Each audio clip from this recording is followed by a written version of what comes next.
안녕하세요. 미용실을 운영하며 딸 하나를 키우고 있는 30대 여성입니다. 고등학생 때부터 진작에 미용 쪽으로 진로를 잡았으니 벌써 16년째 이 일을 하고 있고요. 사실 처음에 미용을 하겠다고 부모님한테 말씀드렸을 때 두 분 다 얼마나 반대를 하셨는지 몰라요. 제가 고등학교에 갈 때만 하더라도 인문계 고등학교가 아니라 여상이나 미용고를 가면 날라리라고 생각하는 사람들이 많았거든요. 저희 부모님도 막연히 그런 편견을 가지고 계셨던 거죠. 그런데 비교적 성적도 괜찮았던 제가 난데없이 미용고를 가겠다 하니 어머니는 울고불고 저를 잡으시고 아버지는 처음 회초리까지 드셨다니까요. 하지만 자식 이기는 부모 없다고 제가 계속해서 고집을 부리니 그래 한번 해봐라 하고 결국엔 허락을 해주셨습니다. 그리고 저는 제 결정을 믿어주신 부모님을 위해서라도 무조건 성공해야 한다는 마음으로 다른데 한눈 팔지 않고 묵묵히 제 일만 하면서 경험을 쌓아왔네요. 그리고 마침내 남의 미용실에서 1회번 1억과 친정 부모님이 보태주신 3천만 원으로 제 미용실을 오픈할 수 있었죠. 그리고 이렇게 본격적으로 미용실을 오픈하고 얼마 되지 않아 남편이 저에게 프로포즈를 해왔습니다. 친구 소개로 만나서 사귄 지 4년차가 돼가던 해였기에 솔직히 시기상으로는 성급한 프로포즈는 아니었죠. 하지만 저는 제 미용실을 제대로 운영해 나가고 싶었기에 남편의 프로포즈가 부담스러웠어요. 사실 결혼이라는 게 식만 올리면 끝이 아니잖아요. 남편은 아이도 둘은 낳고 싶다며 연애 때부터 노래를 해댔으니 분명 결혼하자마자 아이를 원할 게 뻔했는데 아이를 낳게 되면 산후조리도 해야지. 이후로도 엄마인 제 손이 필요할 걸 생각하면 정말이지 엄두가 나질 않더라고요. 그래서 남편에게 미용실이 자리를 잡을 때까지만 기다려달라고 했어요. 제 생각엔 2년에서 3년이면 충분할 것 같았거든요. 하지만 남편은 계속해서 결혼도 출산도 다 때가 있는 거라며 저처럼 생각하면 아무것도 못한다며 저를 설득하려 들대요. 그뿐만이 아니었습니다. 심지어 언젠가는 혹시 사랑이 식은 거냐 해가며 제 앞에서 눈물을 보인 적도 있어요. 그러니 더는 그런 남편을 밀어낼 수가 없었고 그렇게 부부의 연을 맺게 되었죠. 처음 몇 달간의 신혼생활은 정말 꿈만 같았어요. 비록 남편은 회사 일로 저는 미용실로 바쁜 하루하루를 보내긴 했지만 그래도 한 공간에서 같이 생활을 해나간다는 게 즐겁고 행복했거든요. 그리고 결혼한 지 1년 만에 조심한다고 했는데도 결국 임신을 했습니다. 사실 이렇게 이야기하면 어떻게 들릴지 모르겠지만 저는 아이를 원하기도 했고 동시에 원하지 않기도 했어요. 무슨 말이냐 하면 남편과의 결혼 생활이 만족스러웠으니 아이까지 있으면 얼마나 더 행복할까 싶으면서도 동시에 미용실을 생각하면 지금 아이를 갖는 건 타이밍이 좋지 않다 뭐 그런 고민을 했던 거지요. 하지만 임신이라는 게 제가 원하는 대로 되는 건 아니잖아요. 결국 12월 크리스마스를 앞두고 저는 제 임신 사실을 알게 되었고 그때는 언제 내가 고민을 했었나 싶을 정도로 감격스러울 뿐이었습니다. 그런데 제 임신 소식을 듣고 무척이나 기뻐하시던 친정 부모님과 달리 시부모님 특히 어머님의 반응은 냉랭하기 짝이 없었습니다. 제가 무슨 말을 한 것도 아닌데 일 핑계로 당신한테 아이를 맡길 생각이라면 꿈도 꾸지 말라는 식으로 말씀을 하셨으니까요. 그리고 저는 그럴 생각이 정말 요만큼도 없었기 때문에 그런 어머님의 말씀이 서운하기보다는 어이가 없을 뿐이었지요. 사실 어머님과 저는 시작부터 사이가 좋지가 않았어요. 어머님께선 상견례 자리에서 저와 저희 친정부모님한테 대놓고 무려 4년제씩이나 졸업한 내 아들이 프로포즈를 했는데 그걸 제가 거절했다는 이야기를 듣고 기도 안 차대요. 하고는 불평을 하셨고 그런 이야기를 듣고 화가 나신 저희 친정어머니께서 정말 속상하셨겠어요. 저희도 그쪽 아드님이 결혼 좀 해달라고 저희 딸 앞에서 울었다는 이야기를 듣고는 얼마나 당혹스러웠는지 몰라요. 하시며 한 방 먹이셨거든요. 정말이지 그때를 생각하면 지금도 가시방석에 앉은 듯 마음이 불편해진다니까요. 그리고 어머님께선 이후로 저희 친정어머니가 당신 앞에서 거들먹거렸느니 어쩌니 하시며 번번이 싫은 소리를 하셨으니 아무리 제가 힘없는 며느리의 입장이었다지만 그런 이야기를 듣고 가만히 있을 수가 있었겠어요. 결국 참다 못한 제가 어머님께 어머님도 누가 어머님 앞에서 어머님 아들 흠잡으면 싫으시잖아요. 저희 친정어머니도 그래서 그러셨던 거니 이해 좀 해주세요. 하고 한마디 했습니다. 그러니까 이제 제가 저희 어머니 닮아서 상대가 누구건 간에 하고 싶은 말은 다 하고 산다고 아주 웃기지도 않는 집구석이네 어쩌네 하시더니 급기야는 대놓고 저를 무시하고 깔보기까지 하셔서 저도 마음이 많이 상한 상황이었거든요. 그런데 그런 와중에 대뜸 애 안 봐준다 소리까지 하시니 제가 얼마나 어이가 없었겠어요. 심지어 다른 시댁에선 산후조리원비도 주고 그런다던데 그런 건 물론 바라지도 않았지만 이런 방구도 없으셨으면서 말해요. 그래서 저도 걱정 마시라고 어머님한텐 부탁 안 드린다 했네요. 그리고 어느덧 시간이 흘러 출산 예정일까지 한 달도 남기지 않았던 때 어머님의 생신이 있었습니다. 저는 남편에게 나는 안 갈 테니 당신하고 신우하고 챙겨드리라 했고 남편도 알겠다고 했어요. 그런데 어머님께서 그런 법이 어딨느냐 하시며 그래도 얼굴은 비추고 가는 게 예의 아니냐 하시대요.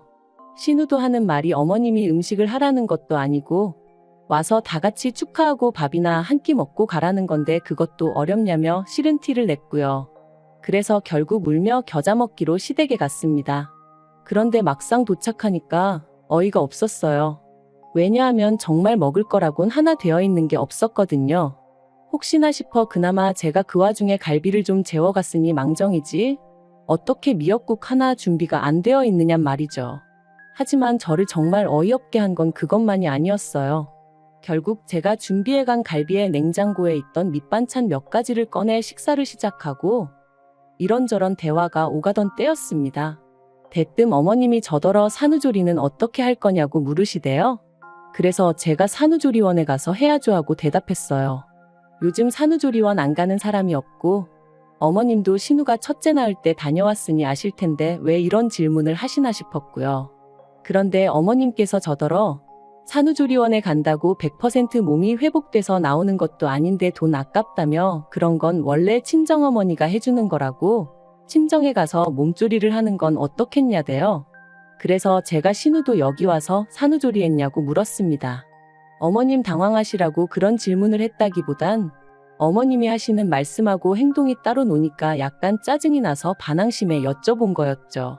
그리고 그런 제 질문에 어머님은 그때야 뭘 몰라서 보내신 거고 보내보니까 가도 별거 없구나 싶어서 저한테 가지 말라고 하는 거라나요?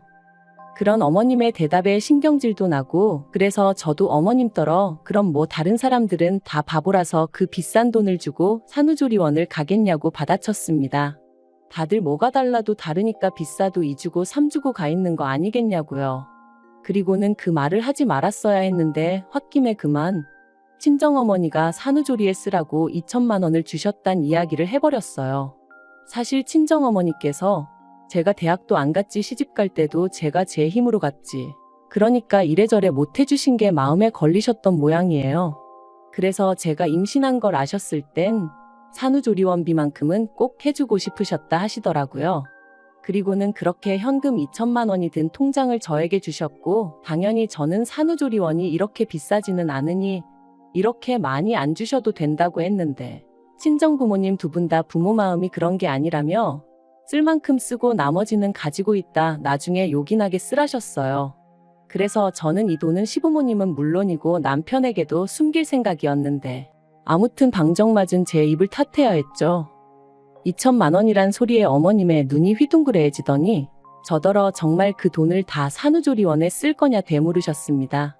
그리고 아차 싶었던 저는 산후조리원비로도 쓰고 필요할 때 요긴하게 써야죠 하고 대충 둘러대긴 했지만 제 이야기는 더 이상 어머님 귀에는 들리지 않는 눈치였네요.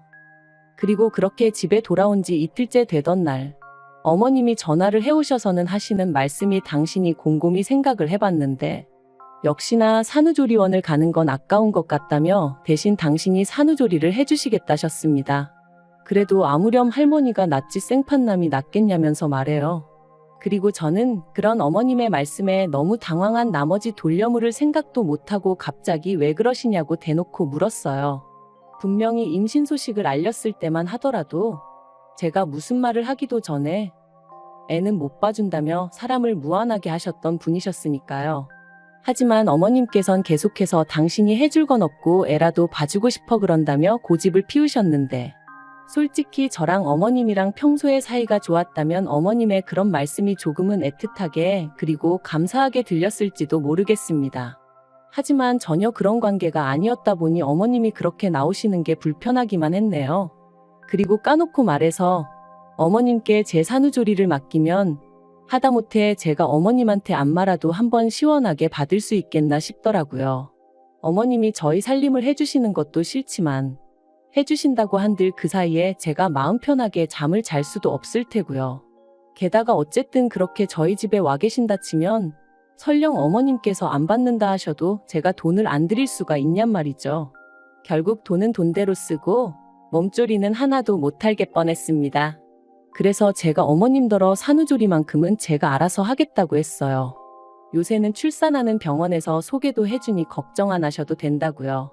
그러자 어머님도 더는 하실 말씀이 없으셨는지 그래 너 잘났다 하시고는 전화를 탁 끊어버리시대요.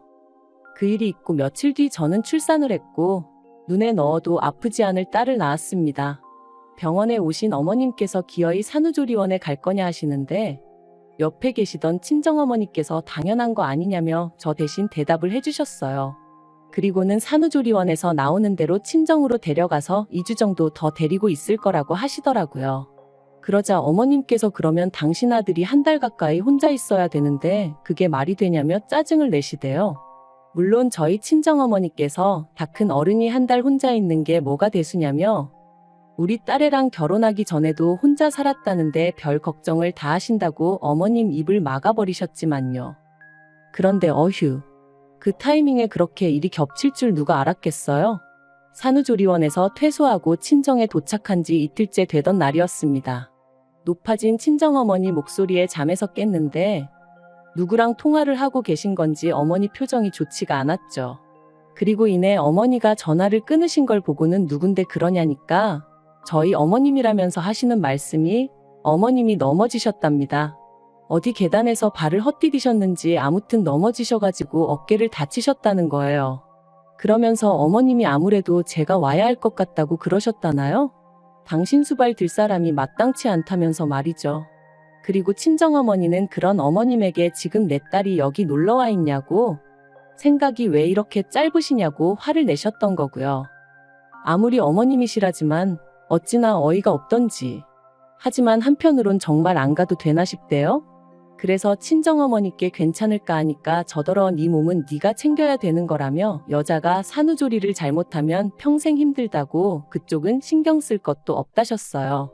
그리고 그 집에 자식이 없냐고 네 서방 있고 네 신우도 있는데 뭐가 문제냐 그러시는데 듣고 보니 정말 다 맞는 말인 거죠. 심지어 신우는 일을 하는 것도 아닌데 왜 피 한 방울 안 섞인 며느리를 찾으시는 건지. 아무튼 그래서 에라 모르겠다 생각하고 안 갔어요. 그리고 이후로 이 일로 인해 두고두고 어머님한테 술상 위 안주거리 마냥 씹히고 또 씹혔네요. 친척분들한테도 어찌나 제 욕을 해대셨는지 정말 결혼식 때나 한번 배웠던 먼 친척분이 저더러 네 시애미한테 잘하라고 그러면 못 쓴다고 문자를 다 보내셨더라니까요. 그리고 이후로 시간은 흘러 어느덧 저희 애는 2살이 되었고 신우도 둘째의 출산을 코앞에 두고 있었어요. 솔직히 저랑은 크게 관계 있는 일이라고는 느껴지지 않았다 보니 저는 별 생각은 없었고요. 그런데 하루는 어머님께서 연락도 없이 저희 애가 보고 싶어 왔다는 핑계로 저희 집에 오셔서는 신우 출산 선물로 뭘 해줄 거냐입니다. 벙찌더라고요. 왜냐하면 저 출산했을 때 시부모님한테도 신우한테도 정말 1,000원짜리 하나 뭐 받은 게 없었거든요. 당시 어머님 어깨 다치시고 어쩌고 하면서 저 애 낳고 그런 건 다 유야무야 되는 통에 말이죠. 하지만 솔직히 생각하기에 선물이든 뭐든 해주려는 마음 있고 생각 있었으면 언제라도 얼마든지 해줄 수 있었을 텐데. 아무튼 시댁 쪽에선 남편을 제외하곤 누구 하나 뭐 필요한 거 없냐 물어본 사람이 없었습니다. 그런데 이제 와서 신우 출산 선물이라니. 그것도 대놓고 물어보시니 제가 어처구니가 없을 수밖에 없었죠. 그래서 그럴 여유도 없고 저도 받은 게 없다고 솔직히 말씀드렸습니다. 그랬더니 어머님이 뒷부분은 못 들은 척 하시고는 너 그때 네 친정엄마가 준 돈 벌써 다 썼냐는 거예요. 불여 2년이나 지난 상황에 그 돈을 어머님이 들먹이시니 황당하기도 하고 어이가 없었습니다. 그래서 그게 왜 궁금하시냐? 신우 출산하고는 상관없는 돈이라고 딱 잘라 선을 그었어요. 참고로 이 무렵에는 저도 어느 정도는 뻔뻔해졌다고 해야 할지 어머님이 터무니없는 말씀을 하실 때는 딱 거절할 수 있는 정도는 되었었네요. 아무튼 제가 그렇게 나가니 어머님이 저더러 너 참 인정머리 없다 하시고는 네 신우도 산후조리원에 가야 할 거 아니냐 그러셨습니다. 그런데 심해부가 실직하고 벌이도 없고 그쪽 시댁도 형편이 어렵다 하니 어쩌겠냐고. 우리가 좀 도와줘야지 하시는데. 그래서 어머님께 저 임신했을 때는 산후조리원 돈 아깝다며 산후조리원 가기 직전까지 사람을 못 가게 막으시더니 왜 지금은 또 이렇게 산후조리원에 목을 매시냐 했어요. 그리고는 아무튼 저는 신우 산후조리원비 대줄 능력도 없고 그럴 생각도 없으니 그런 말씀 하지 마시라 했죠. 그랬더니 미용실에 요새 손님도 바글바글하다면서 어쩌면 이렇게 매정하냐 하시며 급기야 화를 내시는 거예요. 그리고는 잔소리 말고 다음 주까지 일단 1,000만 원 만들어 오라고. 그러면 그걸로 제가 그동안 어머님한테 제대로 못 해드린 거 없던 일로 해주시겠다대요. 그리고 이 일로 저와 남편은 결국 부부싸움까지 하게 되었습니다. 어머님이 댁으로 돌아가신 이후로 분을 삭힐 수 없던 제가 남편에게 연락을 했거든요. 어머님이 신우 산후조리원비를 나더러 내놓으라는데 이게 말이 되냐며 당신이 어머님한테 얘기 좀 하라고 제가 막 하소연을 했죠. 그런데 수화기 너머로 남편이 보인 반응은 어째 뜨뜻미지근하더니 퇴근하고 와서는 저를 붙들고 하는 말이 가관이었습니다. 저더러 이제 애엄마도 되었고 하니 좀 느긋하고 인자한 마음을 가지라며 그 돈 다 손에 쥐고 뭐 할 거냐고. 그러지 말고 이참에 좀 베풀면 좋잖아. 그러는 거예요. 그러면서 결혼할 때 자기 집에서 크게 뭐 해오라고 요구한 것도 없고 그때 제가 어머님 병간호 나 몰라라 할 때도 신우가 저 대신 어머님 병수발을 들었으니 좋게 좋게 넘어갈 수 있었던 거고 게다가 미용실 때문에 명절에 다른 사람들은 2박 3일 일할 거 저는 1박 2일만 하지 않았냐면서 그게 다 어머님이랑 신우가 그래도 한 가족이라고 제 허물을 덮어줬으니 가능했던 거라나요? 그리고는 원래 가족은 그렇게 돕고 사는 거네 어쩌네 하는데 정말이지 뒷목 잡고 쓰러질 것 같더라니까요. 그래서 제가 말은 똑바로 하라고 결혼할 때 당신은 뭐 얼마나 대단한 걸 해왔냐? 딸이 지 엄마 병간호하는 것도 며느리가 감사할 일이냐? 명절에 시댁에서 1박 2일 붙들려 있었고 친정엔 반나절밖에 못 있었는데 그게 무슨 개소리냐 하고는 저도 지지 않고 받아쳤습니다. 그리고는 남편은 개소리에 꽂혀가지고는 남편이 말하는데 개소리라니 말이 심하다며 그걸로 또 난리. 진짜 제가 다 적을 수가 없어서 그렇지 개싸움도 그런 개싸움이 없었다니까요. 그리고 결국 이 일은 부부싸움에서 그치지 않고 양가 부모님들의 싸움으로 번져버렸습니다. 남편이 촉새마냥 저랑 싸운 걸 어머님한테 말씀드렸고 어머님은 이게 다 제가 가정교육을 못 받고 대학을 안 나와 그런 거라며 저희 친정어머니한테 연락을 하셨으니까요. 그리고 그 사실을 알게 된 저는 평소에 저희 친정부모님을 얼마나 우습게 생각했으면 번번이 다이렉트로 연락을 하시냐고 어머님에게 소리를 질렀습니다. 그리고는 친정부모님더러 이혼 생각하고 있으니까 혹시나 딸 가진 죄인이니 뭐니 그런 생각은 하지 마시고 하고 싶은 말씀이 있으시면 다 하시라고 그랬네요.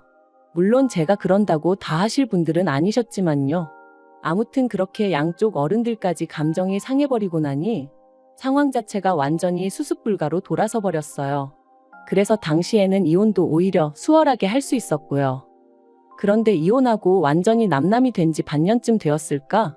1년에 4번 아이를 보여주기로 되어 있었기에 어쩔 수 없이 남편과 마주하게 되었는데 남편이 묻지도 않았는데 자기 집 이야기를 주절주절 떠들어대더군요. 듣자하니 신우는 심해부랑 이혼했고 어머님은 어깨가 다시 안 좋아지셔서 지금은 아예 오른쪽 팔은 거의 쓰지 못하시는 상황이라고요. 그래서 제가 안 됐네 한마디 하니까 남편이 기껏 한다는 소리가 이게 다 그때 제가 병간호를 안 해드려서 그렇답니다.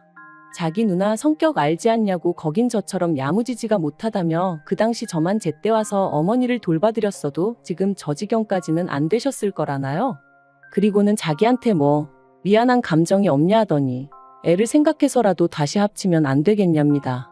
그러면 자기는 자기대로 저희 부모님한테 못 해드린 거 자기가 아들이다 생각하고 해드릴 거니까 저도 저대로 어머님 좀 보살펴드릴 순 없겠냐고. 자기 정말 반성 많이 했다면서 뭐든지 처음이 어렵지 두 번째는 할만한 거네 어쩌네. 당연히 말 같지도 않아서 애 앞에서 개망신당하기 싫으면 입 다물라고 했어요. 처음부터 학벌 가지고 사람 무시하고 결혼한 이후로는 어떻게든 며느리 돈이나 빼먹으려고 하고 정말 상종 못할 인간들 아닌가요? 사실 친정부모님이 여러 가지로 도움을 주고 계시곤 있지만 그래도 여자 혼자의 몸으로 돈 벌고 애도 키우고 하는 게 쉬운 일은 결코 아니에요. 하지만 만약에 제가 결단을 내리지 못하고 계속 이리저리 끌려다니며 살았다면 지금의 이 자유로움과 행복 그리고 만족감은 결코 느끼지 못했을 겁니다.